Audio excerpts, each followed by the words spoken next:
അൻവർ CPM-നെ ശുദ്ധീകരിക്കാൻ വേണ്ടി ഇറങ്ങി തിരിച്ച ആൾ തന്നെയായിരുന്നു കേട്ടോ. അതിന് അക്കാലത്ത് അൻവറിന് MV ഗോവിന്ദൻ ഉൾപ്പെടെയുള്ള പിണറായിയുടെ എതിർപക്ഷക്കാർ, പിണറായി വിജയന്റെ എതിർപക്ഷക്കാർ PV അൻവറിന് ആവോളം പിന്തുണയും നൽകിയിരുന്നു. പക്ഷെ ഒരു ഘട്ടത്തിൽ അവർ ആ പിന്തുണയൊക്കെ പിൻവലിക്കുകയുണ്ടായി. അങ്ങനെ PV അൻവർ പോരാട്ടം ബേപ്പൂരിൽ എന്തിനു വേണ്ടിയുള്ള പോരാട്ടമാണോ? മരുമോനിസത്തെ തകർക്കാൻ. അതാണ് ആ അവതാരകന്റെ ചോദ്യത്തിന് PV അൻവർ പറഞ്ഞ മറുപടി. ഞാൻ ജീവിച്ചിരിക്കുകയാണെങ്കിൽ, അത്രക്കും ആത്മവിശ്വാസത്തിലാണ് പറയുന്നത്, PV അൻവർ ജീവിച്ചിരിക്കുകയാണെങ്കിൽ അടുത്ത നിയമസഭയിൽ അൻവർ ഉണ്ടാകും എന്ന് പറഞ്ഞാൽ PA മുഹമ്മദ് റിയാസ് തോൽക്കാൻ പോകുന്നു. ആർക്കെങ്കിലും സംശയമുണ്ടോ? എനിക്കൊരു സംശയമില്ല. ബേപ്പൂർ മണ്ഡലത്തിലെ ഒരാളായ എനിക്ക് ഒരു സംശയമില്ല.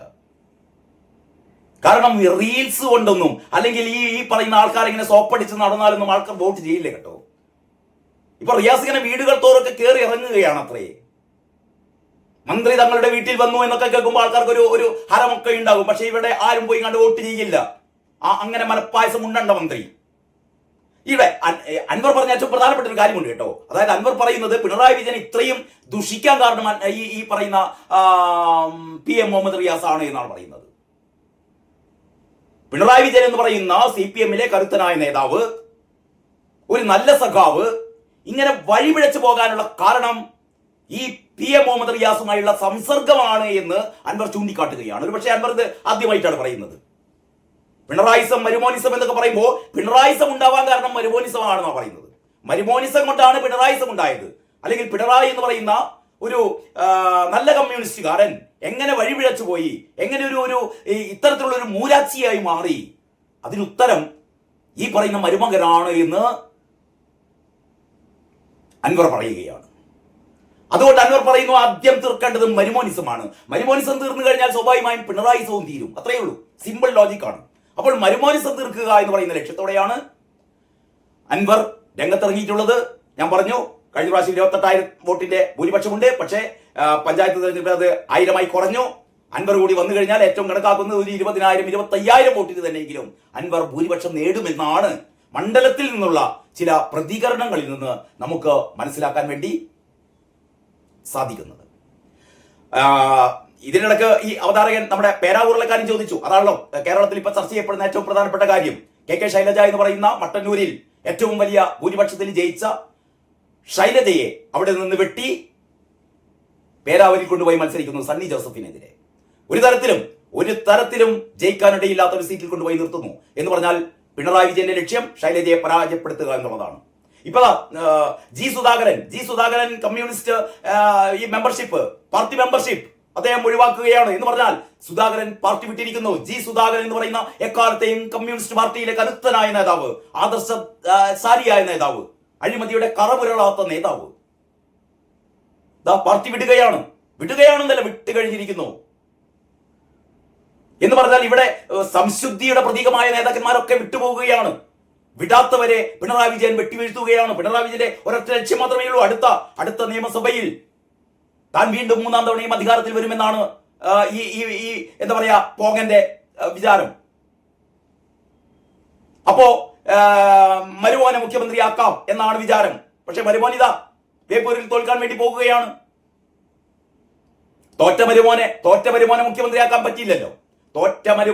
മുഖ്യമന്ത്രിയാക്കാൻ പറ്റില്ലല്ലോ. വിജയ. അങ്ങനെ വിജയന്റെ വെട്ടിനിരത്തലുകൾ ഒരു ഭാഗത്ത് നടക്കുമ്പോഴാണ് വളരെ കൃത്യമായ പദ്ധതിയോടെ PV അൻവർ എന്ന് പറയുന്ന ജനപ്രിയ നേതാവ്, അങ്ങനെ തന്നെ വിശേഷിപ്പിക്കണം. കാരണം ഞാൻ കാണുന്നുണ്ട് ഈ നമ്മുടെ ബേപ്പൂർ മണ്ഡലത്തിലെ പല പരിപാടികളിലും അൻവർ പങ്കെടുക്കുമ്പോൾ ആവേശത്തോടെയാണ്. എന്ന് പറഞ്ഞാൽ അൻവർക്ക് അവിടെ വരണം, അവിടെ വരണം, ബേപ്പൂരിൽ വരണം. ഇവിടെ പരിഹരിക്കപ്പെടാൻ ഒരുപാട് പ്രശ്നങ്ങൾ ബാക്കി കിടക്കുന്നു. ഇവിടെ ബേപ്പൂരിന്റെ വികസനം ഇങ്ങനെ ആയാൽ പോരാ. ഇതല്ല ബേപ്പൂർ, ഇങ്ങനെ ആവരുത് ബേപ്പൂർ. അതല്ലാത്ത ഒരു ബേപ്പൂരിനെയാണ് വേണ്ടത്. അതിന് നേതൃത്വം നൽകാൻ PV അൻവറിന് കഴിയുമെന്ന ഉറച്ച വിശ്വാസത്തിലാണ് ബേപ്പൂർ നിവാസികൾ. അപ്പോൾ ഞാൻ പറഞ്ഞുകൊണ്ട് വരുന്നത്, അടുത്ത നിയമസഭാ തെരഞ്ഞെടുപ്പിൽ CPM-ലെ തോൽക്കുന്ന പ്രമുഖർ, അല്ലെ തോറ്റുപോയ പ്രമുഖർ എന്ന് പറയുമ്പോൾ ഞാൻ നേരത്തെ ഒരു വീഡിയോ ചെയ്തിരുന്നു. ഒന്നാമത്തെ പേര് KK ശൈലജ തന്നെയായിരിക്കും കേട്ടോ, ഒരു സംശയവും വേണ്ട. KK ശൈലജ ഏറ്റവും നാണം കെട്ട തോൽവി ശൈലജ ഏറ്റുവാങ്ങി. അതിന്റെ തൊട്ടു താഴെ രണ്ടാമത് ഏറ്റവും നാണം കെട്ട മറ്റൊരു തോൽവി മരുമോന്റേതായിരിക്കും. അതോടെ കേരളത്തിൽ മരുമോനിസം അവസാനിക്കുകയാണ്. അതോടെ തന്നെ പിണറായിസവും സ്വാഭാവികമായും അവസാനിക്കും എന്നാണ് PV അൻവറിന്റെ പ്രതീക്ഷ. നമുക്ക് കാത്തിരുന്ന് കാണാം. ഇനി 2 മാസം തികച്ചുമില്ല. നിയമസഭാ തിരഞ്ഞെടുപ്പിനുള്ള ഒരുക്കങ്ങൾ ഇങ്ങനെ ചൂട് പിടിച്ചുകൊണ്ടിരിക്കുകയാണ്. സ്ഥാനാർത്ഥികളൊക്കെ ഏതാണ്ട് മണ്ഡലങ്ങളിൽ സ്ഥാനാർത്ഥികൾ ആരൊക്കെയാണ് എന്നുള്ളതിനെ കുറിച്ച് ഒരു ഏകദേശ ധാരണയൊക്കെ ആയി കഴിഞ്ഞു. അതിന്റെ പ്രഖ്യാപനം മാത്രമേ ഇനി വരാനുള്ളൂ. ബേപ്പൂർ നിയമസഭാ മണ്ഡലം സംസ്ഥാനത്ത് ഏറ്റവും കൂടുതൽ കൗതുകത്തോടെ ആളുകൾ നോക്കിക്കാണുന്ന ഒരു മണ്ഡലമാണ് ബേപ്പൂർ. ബേപ്പൂരിൽ എന്താണ് സംഭവിക്കാൻ പോകുന്നത്? ഏറ്റവും ഈ കുറച്ച് സമയം മുമ്പാണ് ഒരു പ്രമുഖ ചാനൽ നമ്മുടെ അൻവർ കാക്കായെ ഇന്റർവ്യൂ ചെയ്തത്. അൻവർ കാക്കായുടെ ഒരു പ്രതികരണം തേടുകയായിരുന്നു. അതില് അവതാരകൻ ചോദിച്ചത് മരുമോനിസത്തെ അവസാനിപ്പിച്ചുകൊണ്ട് PV അൻവർ അടുത്ത നിയമസഭയിൽ ഉണ്ടാകുമോ എന്നുള്ളതായിരുന്നു ആദ്യത്തെ ചോദ്യം കേട്ടോ. നിയമസഭാംഗത്വം ഉപേക്ഷിച്ചുകൊണ്ട് ഇറങ്ങി വന്ന അൻവർ മരുമോനിസം അല്ലെ, അൻവർ കാലങ്ങളായി പറഞ്ഞുകൊണ്ടിരിക്കുന്ന ഒരു സംഭവമാണ് ഇവിടുത്തെ പിണറായിസവും മരുമോനിസവും അവസാനിപ്പിക്കുമെന്ന്.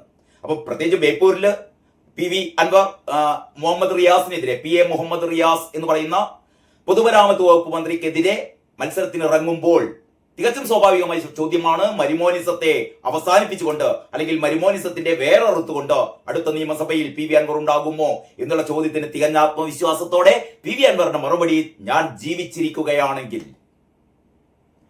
ജീവിച്ചിരിക്കുകയാണെങ്കിൽ അടുത്ത നിയമസഭയിൽ ഞാൻ ഉണ്ടാവും, ഞാൻ മരുമോനിസത്തെ അവസാനിപ്പിച്ചിരിക്കും എന്നുള്ളതാണ്. ആത്മവിശ്വാസത്തോടെയാണ് അൻവർ പറയുന്നത്. എന്നിട്ട് അൻവർ പറയുന്നു, ഞാൻ മണ്ഡലത്തിലുണ്ട്, ഞാൻ കഴിഞ്ഞ 1.5 മാസമായി ബേപ്പൂർ മണ്ഡലത്തിലുണ്ട്, ഞാൻ ഇവിടെ ഓരോ പ്രദേശത്തും ഞാൻ കയറി ഇറങ്ങുകയാണ്, ഞാനിതാ ഇപ്പോഴാ കടലുണ്ടിയിലേക്ക് മറ്റൊരു മീറ്റിംഗിന് വേണ്ടി പോകുകയാണ് എന്ന് പറഞ്ഞാൽ PV അൻവർ കഴിഞ്ഞ 1.5-2 മാസമായി ബേപ്പൂർ മണ്ഡലത്തിൽ വളരെ സജീവമാണ്. അതായത് UDF അൻവർ ആയിരിക്കും സ്ഥാനാർത്ഥി എന്ന് പ്രഖ്യാപിക്കുന്നതിന് മുമ്പ് തന്നെ അൻവർ തിരഞ്ഞെടുത്തിരുന്നു ബേപ്പൂർ മണ്ഡലം. എന്തുകൊണ്ട്? കാരണം അൻവറിന്റെ പോരാട്ടം എന്ന് പറയുന്നത് പിണറായിസത്തിനെതിരെ മരുമോനിസത്തിനെതിരെ ആയിരുന്നു.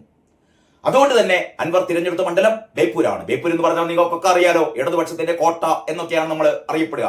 എല്ലാ കോട്ട കൊത്തളങ്ങളും ഒരു നാൾ തകർക്കപ്പെടും, അത് ഓർമ്മിക്കണം കേട്ടോ. എല്ലാ കോട്ട കൊത്തളങ്ങളും ഒരു നാൾ തകർക്കപ്പെടുക തന്നെ ചെയ്യും.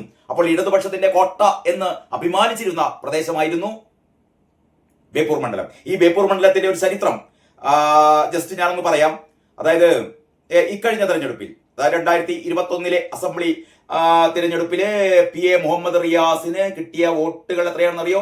82,165 വോട്ടുകളാണ് കിട്ടിയത്. എതിർ സ്ഥാനാർത്ഥിയായ PM നിയാസ്, കോൺഗ്രസിലെ PM നിയാസിന് കിട്ടിയത് 53,418 എന്ന് പറഞ്ഞാൽ 28,747 വോട്ടുകൾക്കാണ് റിയാസ് ബേപ്പൂരിൽ നിന്ന് കഴിഞ്ഞ തവണ ജയിച്ചത്. അപ്പൊ സ്വാഭാവികമായി നിങ്ങൾ കരുതുമോ 28,000 വോട്ടിന്റെ ഭൂരിപക്ഷമല്ലേ, വളരെ വളരെ ഈസി ആയിട്ട് റിയാസിന് ജയിക്കാം. പക്ഷെ നിങ്ങളുടെ ധാരണ തെറ്റാണ്. കാരണം ഇക്കഴിഞ്ഞ പഞ്ചായത്ത് തിരഞ്ഞെടുപ്പിന്റെ അടിസ്ഥാനത്തിൽ, അവിടെ കിട്ടിയ വോട്ട് ഷെയറിംഗിന്റെ അടിസ്ഥാനത്തിൽ നോക്കിയാൽ ഏതാണ്ട് 1000 വോട്ടുകൾ, 1000 വോട്ടുകളുടെ മാത്രം മേൽക്കൈയാണ് റിയാസിനുള്ളത്. എന്ന് പറഞ്ഞാൽ 28,000 എന്ന് പറയുന്ന സംഭവം 1000ത്തിലേക്ക് കൂപ്പുകുത്തിയിരിക്കുന്നു. കഴിഞ്ഞ 5 വർഷം കേരളം ഭരിച്ച്